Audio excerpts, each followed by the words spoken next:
When I was a kid, I'd stand in front of the mirror for hours on end. I'd spin around really hard, concentrate, hoping I would turn into Wonder Woman.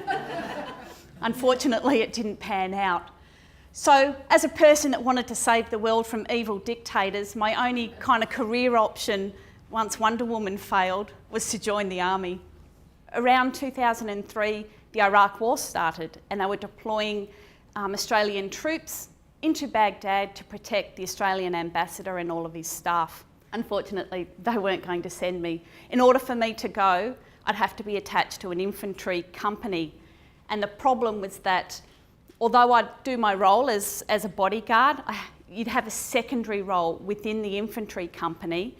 And for me, that would have been second in command of an infantry company. There was no way they were going to let an MP do it, and no way they were going to let a female military police officer do it. So I heard about the emerging private security industry over there and thought, I'm going to do it. So I went over and I worked for a company where I was responsible for protecting the Iraqi electoral commissioners. It turns out I was the most qualified person on the team, but it heavily male-dominated industry and very kind of wild, wild west that whatever I said didn't really count for anything. When they started sending us on dangerous missions that were just plain stupid, not tactically sound, I had to put my foot down.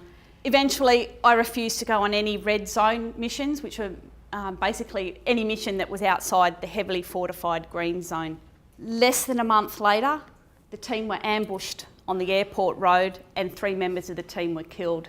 And it happened due to poor leadership, bad tactical planning, and this vortex of a boys' club power vacuum that had been created in the team because there were no proper procedures put in place to firstly vet the leaders, to vet their qualifications, but then there was no systems for ensuring an equitable workplace.